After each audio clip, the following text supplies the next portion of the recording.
mbele kanyo ni Jood bura mawuok e gwenge maoro okwako puoyo piny owacho kuom keto tenge omenda maromo siling bilion 4 e kedo gi midhiero mar oro kod kech manie pacho kae sani. Jood bura go koro kwayo piny owacho mondo ne ni kech manie pacho kae sani. Jood bura go koro kwayo piny owacho mondo ne ni kony makamano ochopo ne joma kech nego e kor gwenge, mana kaka Chris Owino leronwa.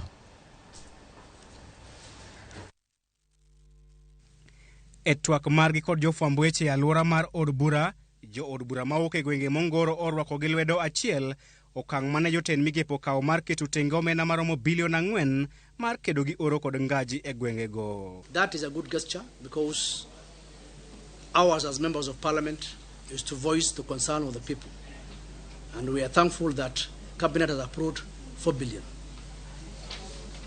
Our main concern now is to ensure that 4 billion that cabinet has approved trickles down to the ground, that the line ministry is concerned where this money will be shared and distributed should ensure that it reaches the most vulnerable.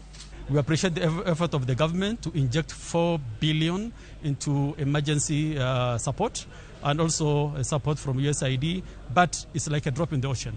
A lot needs to be done. The government from the 3 trillion budget needs to really enhance that budget in order to provide assistance to the people.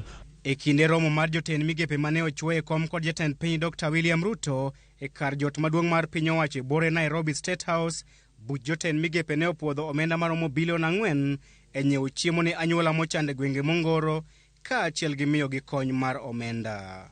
The situation where we are today is what is in danger is the life of human beings. Livestock, particularly cattle, has perished. Sheep and goats has perished. As my colleague said, camels are emaciated, are about to perish. Next is human lives. Kata kamano, jo od bura go golo kwayo ne piny owacho kod riwruoge mok mag piny owacho madhi telo ne chenro makamano mondo ne ni kony makamago ochopo ne jopiny maonge kod nyalo. We appreciate the government, the resources that they have put in place, but we kindly ask them to make sure that those resources have reached the people who are there in need. So we want to urge the government, the government agencies on the ground, because if the national government has done its part, it is the responsibility of the people on the ground to make sure that people have gotten their shares and everybody has benefited. Everybody who is affected has benefited. Jo od bura go bende opako piny owacho mar Amerika ewi kony mar omenda maromo bilion 16 ne gwenge go. For USAID, we want to say thank you very much as well, and we will call also other partners to follow suit. Same as for the government, we also want to ask USAID to ensure that the money reaches the most vulnerable. As a caucus, speaking on behalf of pastoralist community, we will also have discussions with USAID and the line ministries to ensure that that money that has been appropriated goes to the people on the ground.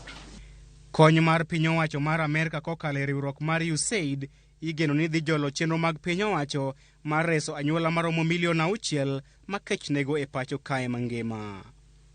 Nyaka sani piny owacho mar Kenya Kwanza kod riwruoge mochung' kar kendgi osechoko omenda maromo bilion 3.2 kendo gin kod geno mar choko shillings bilion 10 e rakore kod midhiero mag ngaji. Chris Owino, Ramogi TV, Nairobi.